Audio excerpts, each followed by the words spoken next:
Shalom, Bapak, Ibu, Saudara-saudari yang kekasih, dalam nama Tuhan kita Yesus Kristus, kita akan memulai ibadah pada minggu ke-9 setelah Trinitatis pada sore hari ini. Untuk itu, kita diberikan waktu sejenak untuk bersaat teduh, berdoa dalam hati kita masing-masing.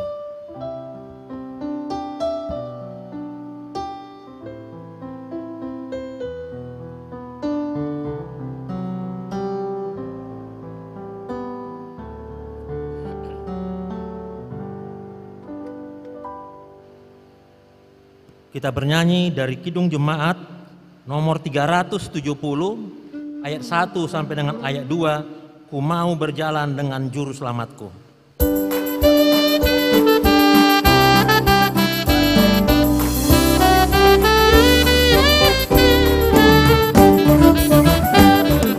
Ku mau berjalan dengan juru selamatku, di lembah berbunga dan berair sejuk. Ya kemana juga aku mau mengikutnya, sampai aku tiba di negeri raga.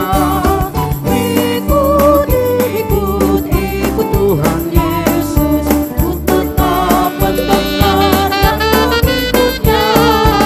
Ikut Tuhan Yesus, ya kemana juga ku mengikutnya. Mau berjalan dengan juru selamatku, di lembah gelap di badai yang menderu. Aku takkan takuti bahaya apapun, bila ku dibimbing tangan Tuhanku. Ikut Tuhan Yesus, ku tetap mendengar dan mengikutnya. Ikut Tuhan Yesus, ya kemana juga ku mengikutnya. Dalam nama Allah Bapa dan nama anaknya Tuhan Yesus Kristus dan nama Roh Kudus, Halik langit dan bumi. Amin. Sehingga hidupmu layak di hadapannya serta berkenan padanya dalam segala hal, dan kamu memberi buah dalam segala pekerjaan yang baik dan bertumbuh dalam pengetahuan yang benar tentang Allah. Beribadahlah kepada Tuhan dengan sukacita, datanglah ke hadapannya dengan sorak-sorai. Haleluya.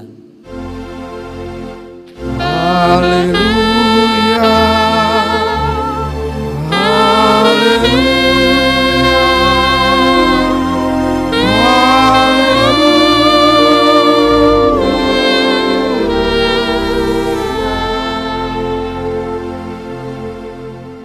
Ya Tuhan Allah, Bapa kami yang Maha Pengasih, bawalah kami kepada anak-Mu agar kami menjadi milik-Nya. Berikanlah kepada kami iman yang teguh, agar kami hanya berharap kepadamu. Janganlah biarkan jemaat-Mu berpengharapan hanya kepada hal-hal yang duniawi, karena hanya Engkaulah pengharapan dan keselamatan kami. Kiranya Engkau mengasihi dan menunjukkan jalan kepada kebahagiaan, agar kami memperoleh rahmat-Mu yang besar itu, karena anak-Mu Tuhan Yesus Kristus Tuhan kami. Amin.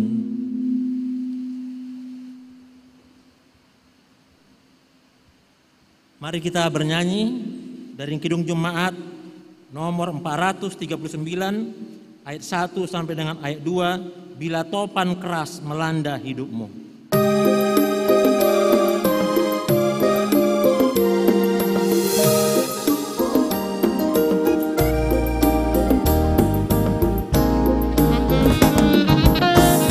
topan keras melanda hidupku, bila putus asa dan letih lesu, berkat Tuhan satu-satu hitunglah, kau niscaya kagum oleh kasih-Nya. Berkat Tuhan mari hitunglah, kau kan kagum oleh kasih-Nya.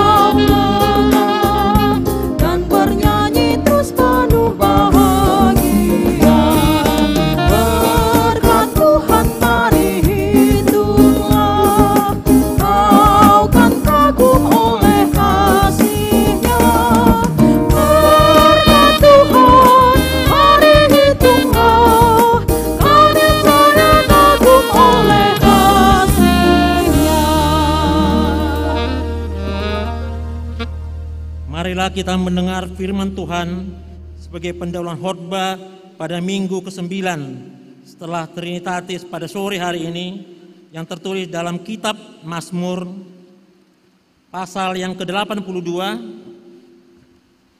ayat yang pertama sampai dengan ayat yang ke-8. Seperti biasa kita membaca secara bergantian, dan ayat yang terakhir ayat 8 kita membaca bersama-sama. Allah dalam sidang ilahi, Mazmur Asaf.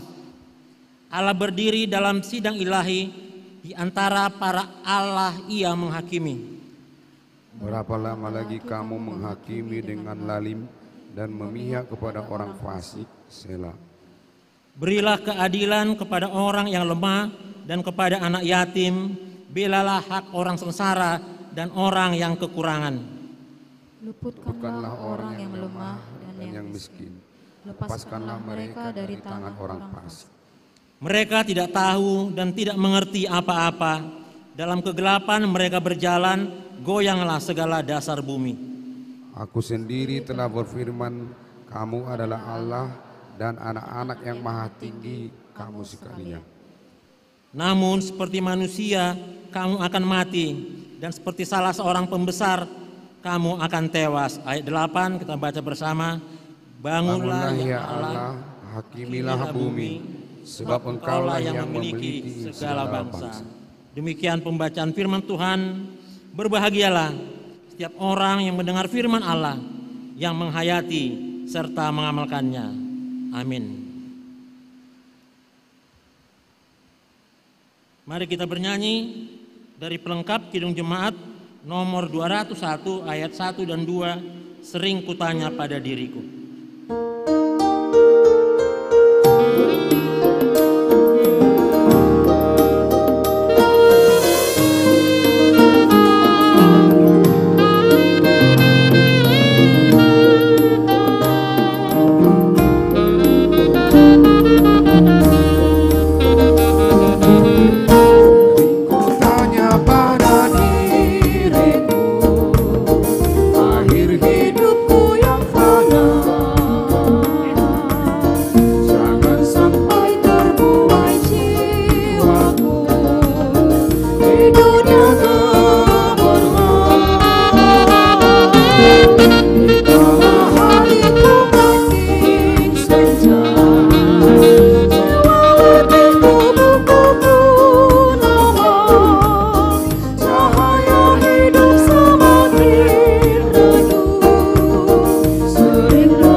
Dikasihi Tuhan Yesus Kristus, dalam perjalanan hidup kita sepanjang minggu yang lalu, tentu kita tidak luput dari berbagai kesalahan dan dosa yang kita sengaja maupun tidak sengaja terhadap saudara-saudara kita maupun di tengah keluarga yang telah menyinggung perasaan dan melukai hati mereka, terlebih kepada Tuhan. Karena itu dengan segala kerendahan hati, mari kita mengaku dan menyesali segala dosa dan kesalahan kita di hadapan Tuhan, marilah kita memasuki saat teduh untuk berdoa dalam hati kita masing-masing.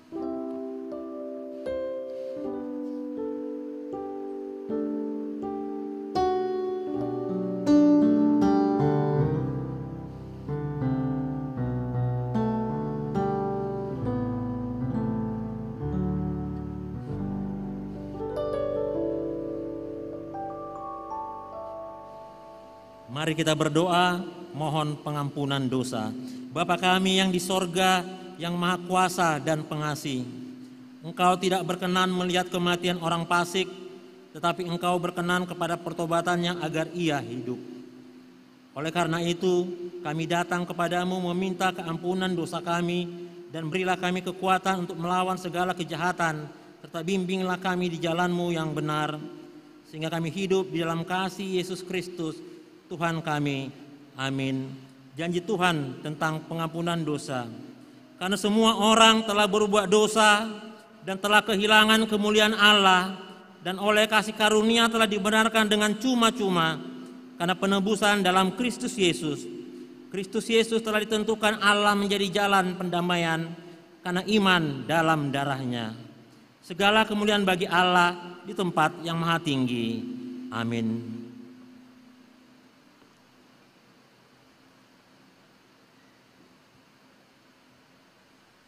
Mari kita bernyanyi dari Kidung Jumat nomor 39 ayat 1 sampai dengan ayat 2, Ku diberi belas kasihan.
Kita mendengar hukum Tuhan, firman Tuhan sebagai pengganti hukum Tuhan yang tertulis dalam Yohanes pasal 12 ayat yang ke-26. Demikian dikatakan, barang siapa melayani aku, ia harus mengikut aku, dan dimanapun aku berada, di situ pun pelayanku akan berada. Barang siapa melayani aku, ia akan menghormati Bapa. Demikian pembacaan firman Tuhan. Marilah kita sama-sama mohon kekuatan daripada Tuhan. Ya Allah Bapa kami, berilah kami kekuatan untuk melakukan yang sesuai dengan amin. Kita bernyanyi.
Marilah kita bersaksi, mengikrarkan pengakuan iman kita bersama jemaat pada segala abad di seluruh dunia ini, kita mengucapkannya bersama-sama.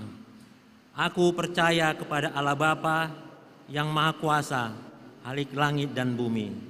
Aku percaya kepada Yesus Kristus, anaknya yang tunggal Tuhan kita, yang dikandung daripada Roh Kudus, lahir dari anak darah Maria, yang menderita di bawah pemerintahan Pontius Pilatus, disalibkan, mati dan dikuburkan, turun ke dalam kerajaan maut, pada hari ketiga bangkit pula dari antara orang mati, naik ke sorga, duduk di sebelah kanan Allah Bapa yang Maha Kuasa, dan akan datang dari sana untuk menghakimi orang yang hidup dan yang mati. Aku percaya kepada Roh Kudus, gereja yang kudus dan am, persekutuan orang kudus, pengampunan dosa, kebangkitan daging, dan hidup yang kekal. Amin.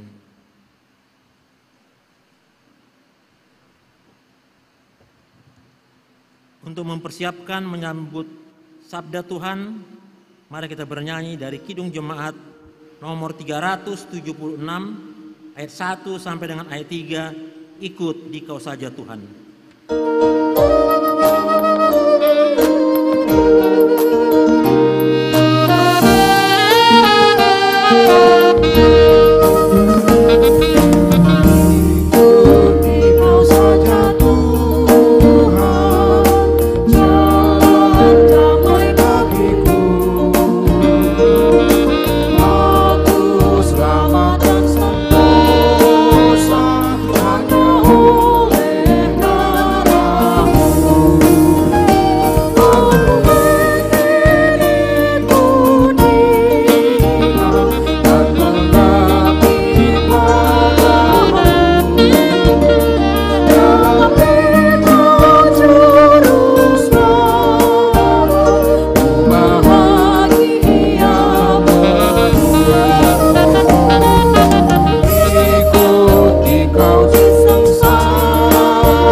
Kuasailah hati dan pikiran kami, ya Tuhan, dengan damai sejahtera-Mu, di saat kami anak-anak-Mu siap untuk mendengarkan firman-Mu, yaitu firman-Mu yang berkuasa membaharui hidup kami, dan firman-Mu yang berkuasa meneguhkan iman dan pengharapan kami di dalam Kristus Yesus Tuhan kami.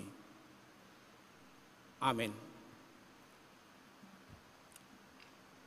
Berita sukacita firman Tuhan untuk kita dengar bersama pada ibadah Minggu sore kita hari ini. Tertulis pada Injil Lukas pasal 12 ayat 49 sampai 53. Demikianlah bunyinya, baiklah kita dengar bersama-sama. Yesus membawa pemisahan. Aku datang untuk melemparkan api ke bumi, dan betapakah aku harapkan api itu telah menyala.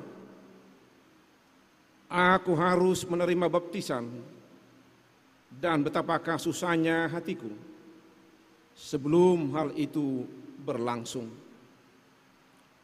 Kamu menyangka bahwa aku datang untuk membawa damai di atas bumi? Bukan. Kataku kepadamu, bukan damai, melainkan pertentangan. Karena mulai dari sekarang akan ada pertentangan antara 5 orang di dalam satu rumah, 3 melawan 2, dan 2 melawan 3. Mereka akan saling bertentangan. Ayah melawan anaknya laki-laki, dan anak laki-laki melawan ayahnya. Ibu melawan anaknya perempuan, dan anak perempuan melawan ibunya. Ibu mertua melawan menantunya perempuan, dan menantu perempuan melawan ibu mertuanya.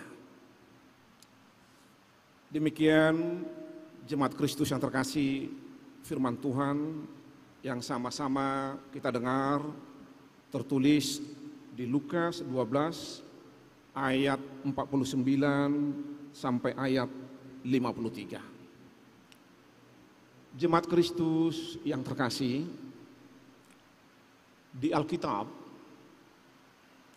ada orang yang disebut orang bijaksana. Orang bijaksana adalah orang yang mengetahui kehendak Tuhan dan mau melakukannya. Dia tahu apa firman Tuhan dan dia lakukan. Di samping orang yang bijaksana, dikenal juga orang yang bebal. Orang yang bebal adalah orang yang mengetahui firman Tuhan, mengetahui kehendak Tuhan, tetapi tidak melakukannya. Inilah tipe manusia yang digambarkan oleh Alkitab. Ada orang bijaksana, ada orang bebal. Bedanya hanya sedikit. Sama-sama mengetahui firman Tuhan, sama-sama mengetahui kehendak Tuhan, tapi orang bijaksana melakukannya, dan orang bebal tidak melakukannya. Kalau kita lihat dan kita dengar nats yang sama-sama kita baca tadi, di atas nats ini Yesus menceritakan bagaimana seorang hamba yang tidak dihukum oleh tuannya, karena dia mengetahui kehendak tuannya dan melakukan apa itu kehendak tuannya. Kita baca di ayat 47, demikian dia. Adapun hamba yang tahu akan kehendak tuannya, tetapi yang tidak mengadakan persiapan atau tidak melakukan apa yang dikehendaki tuannya, ia akan menerima banyak pukulan. Ini dia hamba yang tidak mempersiapkan perbuatan-perbuatan yang dikehendaki oleh tuannya. Dan Yesus sendiri melihat dirinya sebagai utusan Allah Bapa di surga. Dan dia datang bukan untuk melakukan keinginannya sendiri, kehendaknya sendiri, tetapi dia melakukan kehendak Allah yang mengutus dia. Itulah sebabnya dia selalu dengan setia mencoba dengan jujur, mencoba dengan segenap hati, dengan segala kekuatan melakukan kehendak Tuhan. Dan nabi-nabi juga dari zaman Perjanjian Lama semua diutus untuk melakukan kehendak Tuhan. Tetapi selalu ada nabi yang jujur, ada pula nabi yang tidak jujur, yang takut menyampaikan firman Tuhan, yang ragu menyampaikan kehendak Tuhan, tetapi justru mencari kenikmatan sendiri, keselamatan sendiri, dan kemauan sendiri. Dan Yesus katakan, aku datang untuk melemparkan api ke bumi. Dan betapakah aku harapkan api itu telah menyala. Aku datang ke bumi melemparkan api. Karena apa? Karena dia diutus untuk melemparkan api. Apakah api di sini? Kalau kita lihat api di Alkitab, itu bisa dikatakan juga firman Tuhan. Kalau kita baca Yeremia berkata, firman Tuhan itu seperti api di dalam diriku. Ketika aku coba menahannya agar tidak kuucapkan, aku tidak dapat tahan. Tubuhku terasa panas. Makanya aku terus mengatakan apa yang disampaikan Tuhan dalam diriku. Dan firman Tuhan itu adalah api yang bisa menghanguskan umat Israel. Demikian Nabi Yeremia. Kalau kita baca Yeremia 20 ayat 9. Dan di sini Yesus mengatakan, aku datang ke bumi menyampaikan firman Tuhan, bukan firmanku. Firman Tuhan itu adalah api. Dan memang Yesus diminta untuk membaptis umat percaya dengan Roh Kudus dan api. Kalau Yohanes membaptis umat yang datang kepadanya dengan air, tapi dia katakan, seorang yang akan datang setelah aku, bahkan untuk mencabut tali kasurnya pun aku tidak mampu. Dia akan membaptis kalian dengan Roh Kudus dan api. Jadi api yang dikatakan oleh Yesus di sini adalah firman Tuhan, kehendak Bapa di sorga, dan kehendak Allah yang mengutus dia ke tengah-tengah dunia. Di samping melempar api, dia katakan, aku harus menerima baptisan, dan betapa susahnya hatiku sebelum hal itu berlangsung. Dia akan menerima baptisan. Dia sudah dibaptis, tapi dia katakan lagi, dia akan menerima baptisan. Tuhan Yesus mau mengatakan bahwa dia sedang melakukan kehendak Allah Bapa di sorga. Rencana dan pekerjaannya di tengah-tengah dunia semuanya ada dalam kuasa dan rencana Allah. Dia sendiri belum mengetahui persis bagaimana perjalanan akhir hidupnya di dunia. Tapi dia katakan, aku mau dibaptis, mau melakukan rencana Allah. Rencana apa itu? Rencana penyelamatan manusia dari dosa. Dan inilah yang akan dilakukannya, menebus dosa manusia dengan memberikan dirinya disalibkan, dengan memberikan dirinya disiksa, dengan memberikan dirinya dihina, dan dia dibangkitkan oleh Allah Bapa pada hari yang ketiga. Jadi memang kalau kita lihat saudara-saudara yang terkasih, Yesus mengatakan, susah hatiku. Sebelum aku dibaptis, sebelum ku lewati semua rencana Tuhan ini, aku begitu susah. Rupanya juru selamat dunia itu juga mengalami kesusahan hati,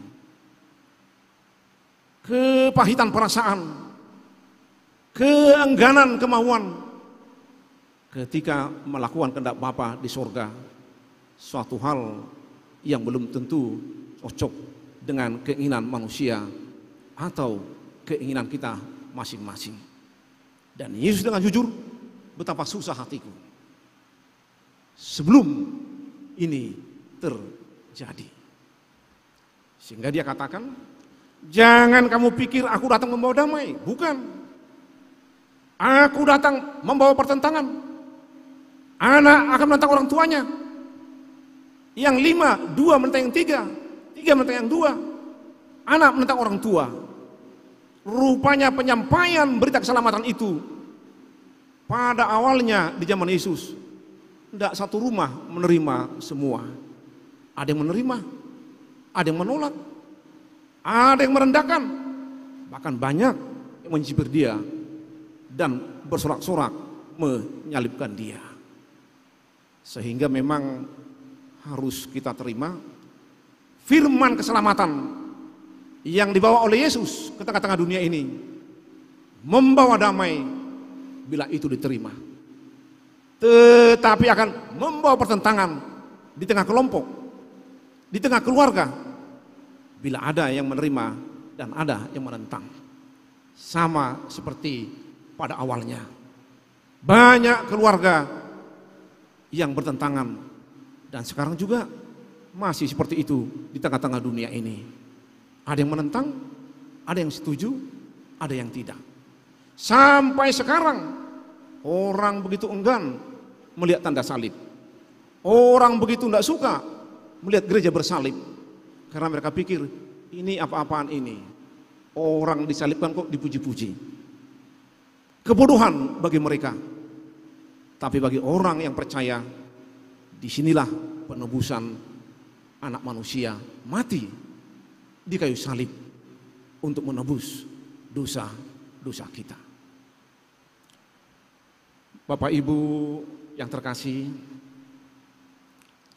bagaimana dengan pengalaman kita sebagai orang beriman? Kalau Yesus melakukan kehendak Allah di sorga, dia bergumul, dia susah, dan tidak dikatakannya ku nikmati, ku gemari. Yang dia sukai, dia katakan sukai. Yang dia katakan aku susah hatiku, dia katakan jujur, hatiku susah. Memang melakukan kehendak Allah kadangkala disertai hati yang susah. Ini manusiawi. Tidak ada yang salah di sana. Siapa manusia yang siap disiksa, disalibkan, dicerca, ditinggalkan murid-muridnya, ditombak, dan mati di kayu salib? Secara manusiawi kita berpikir pahit dan petir. Jadi kalau kita mau melakukan kehendak Tuhan, dan kadangkala itu bertentangan dengan kehendak manusiawi kita, kalau kita susah, itu wajar. Tidak ada yang perlu kita sesali di sana. Tapi yang jelas, di tengah-tengah kesusahan itu, Yesus menunjukkan ketaatan dan kepatuhan. Dia tidak menyerah kepada kesusahan hatinya. Dia lewati, dia teruskan, hingga kehendak Allah itu dipenuhi dan dilaksanakan. Disinilah kita lihat contoh yang ditunjukkan Yesus sebagai utusan Allah yang setia.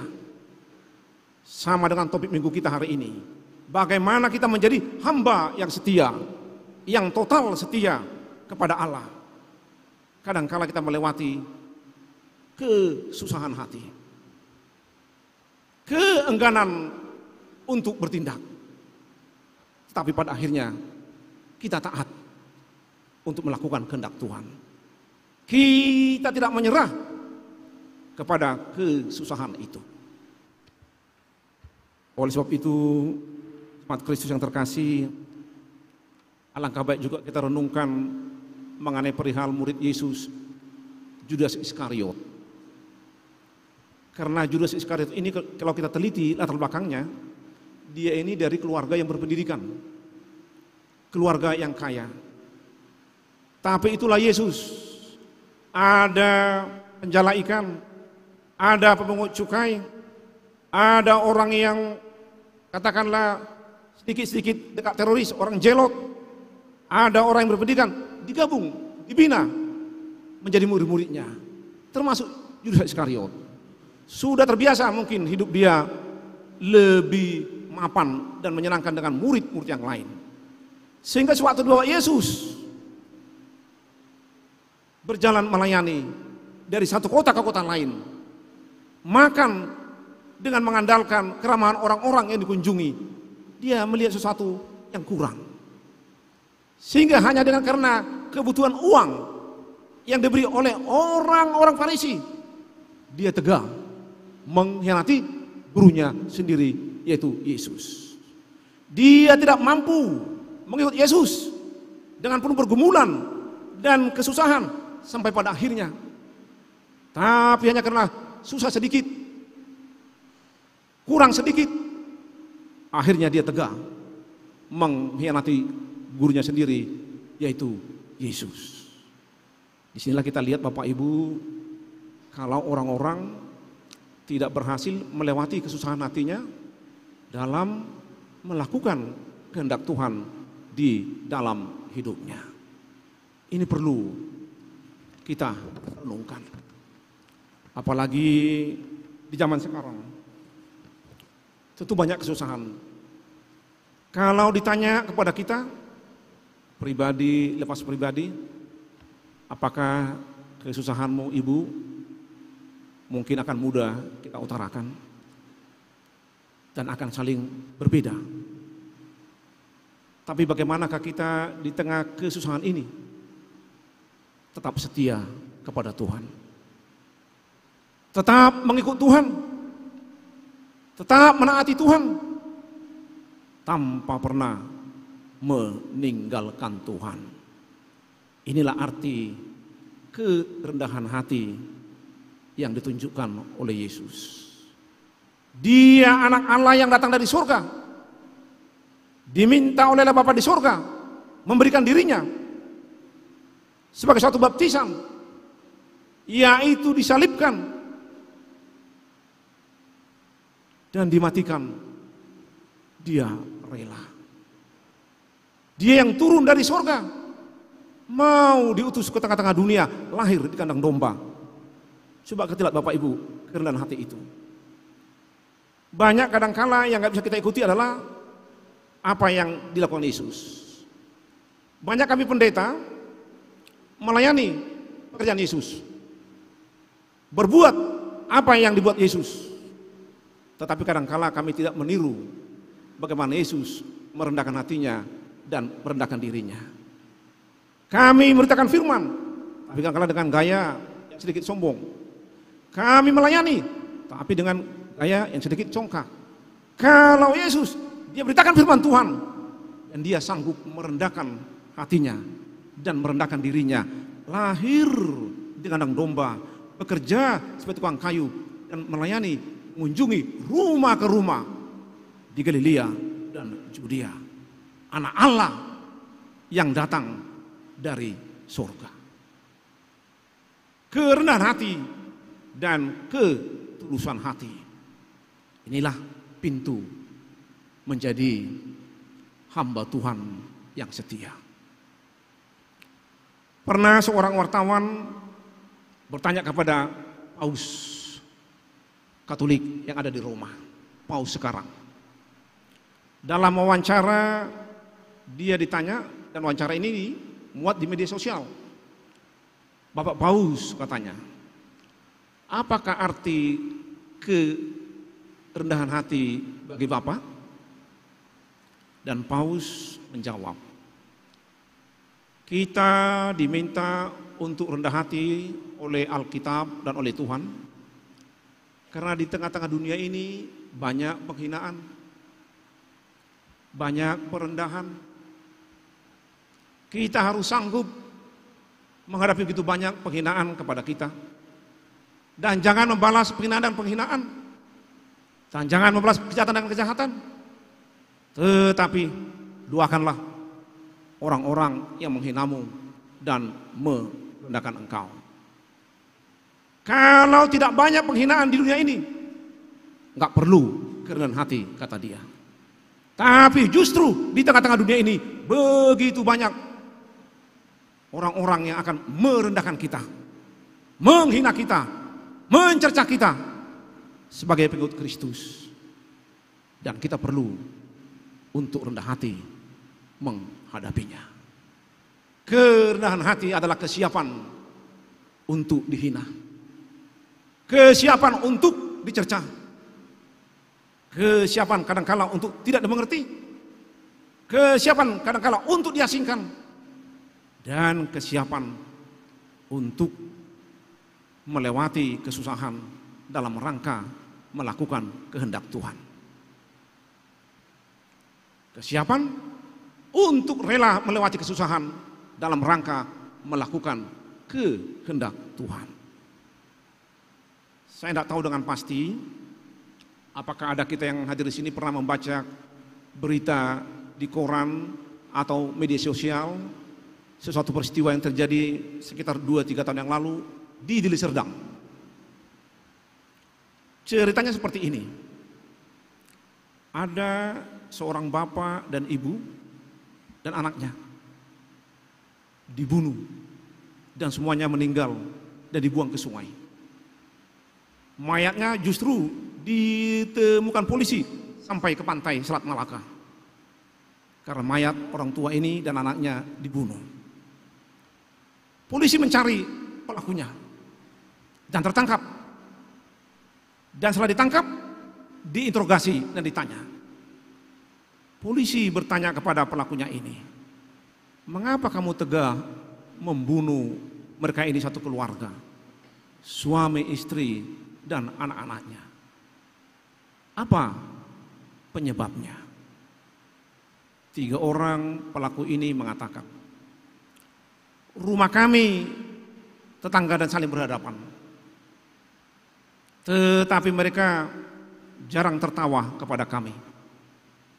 Pernah aku dengar istrinya berkata kepada suaminya ketika aku keluar dari kamar, Pak, lihat pasukan gajah sudah keluar. Katanya kan pasukan gajah.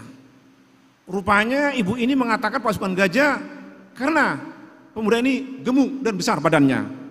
Jadi dikatakan pasukan gajah. Mendengar itu marah dia, sakit hati. Karena sakit hatinya, diajak temannya malam membunuh warga ini.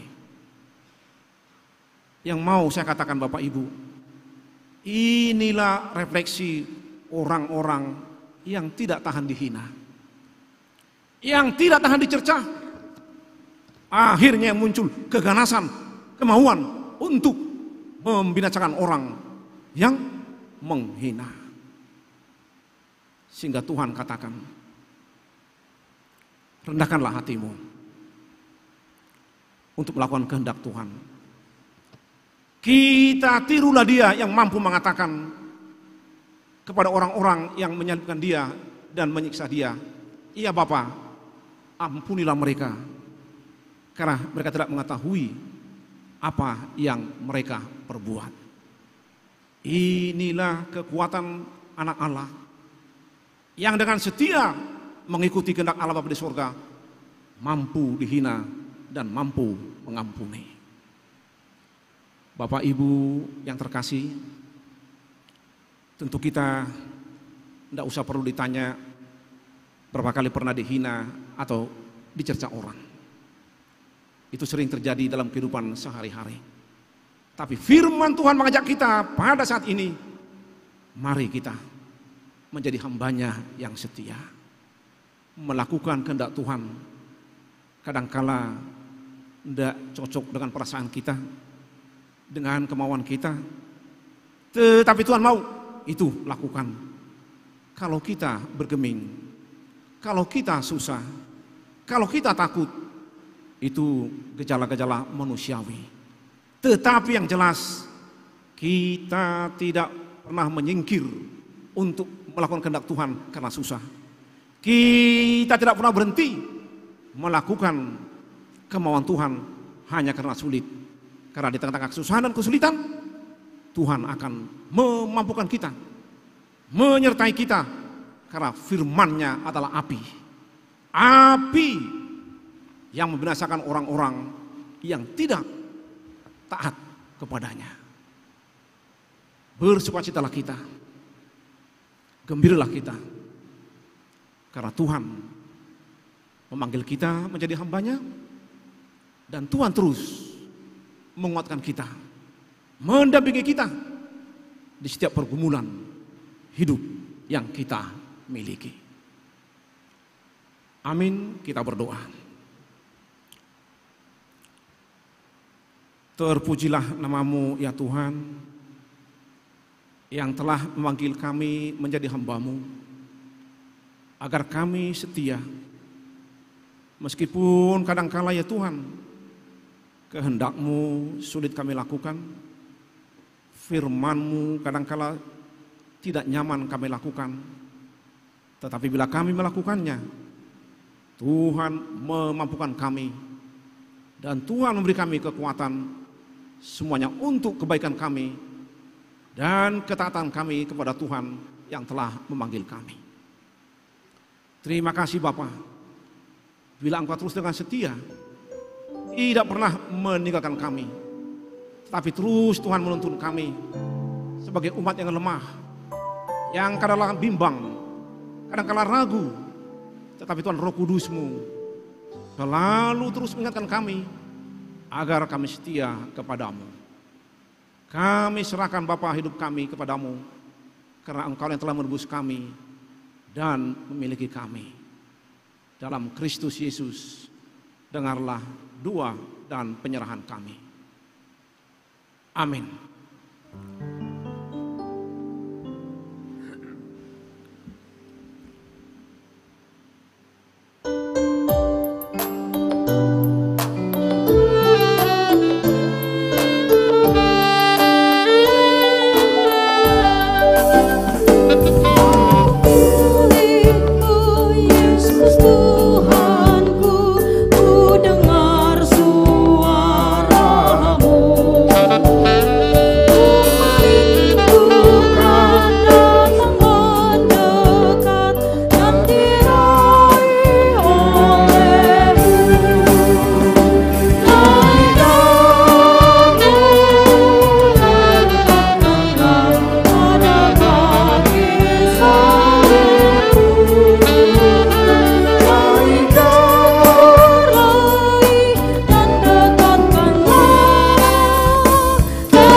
Menghantar kita memberi kurban persembahan syukur, marilah kita mendengar firman Tuhan yang tertulis dalam 1 Tawarik 16 ayat 28 sampai 29.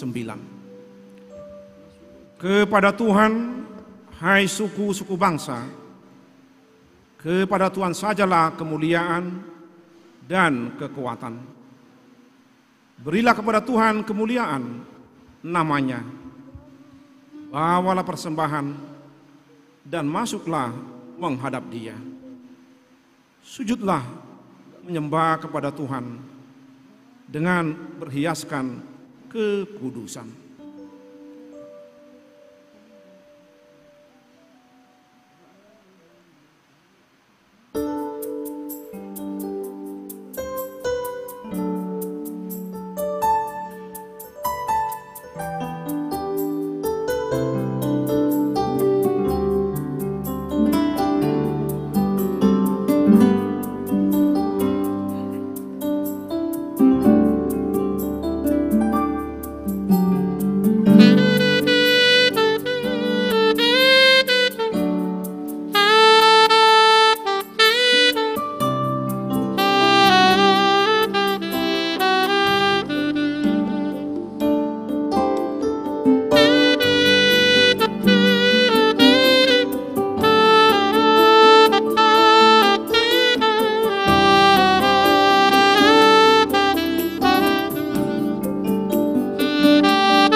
Kita berdoa.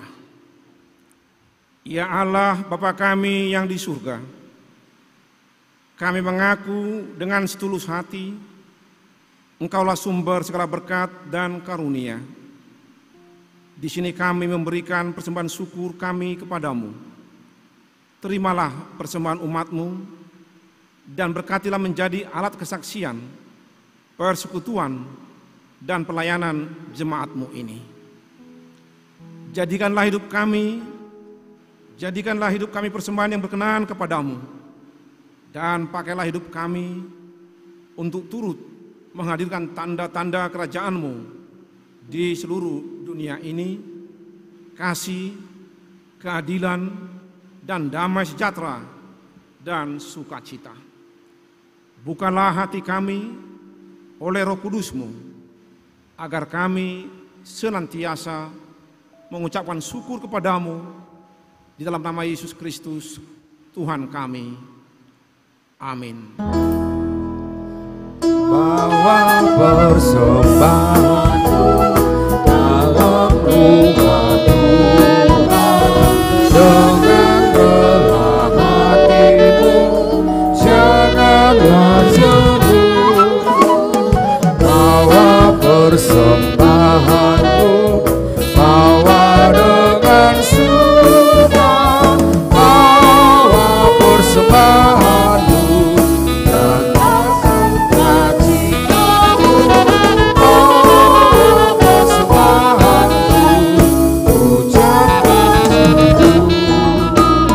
persembahkan dirimu untuk Tuhan pakai, agar kerajaannya makin nyata,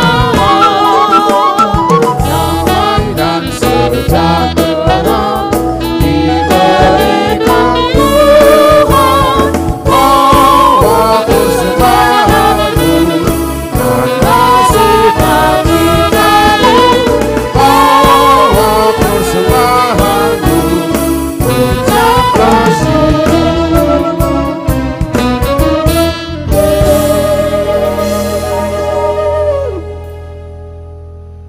Bapa kami yang di surga, dikuduskanlah nama-Mu, datanglah kerajaan-Mu, jadilah kehendak-Mu di bumi seperti di surga. Berikanlah kami pada hari ini makanan kami yang secukupnya, dan ampunilah kami akan kesalahan kami, seperti kami juga mengampuni orang yang bersalah kepada kami. Dan janganlah membawa kami ke dalam pencobaan, tetapi lepaskanlah kami dari yang jahat.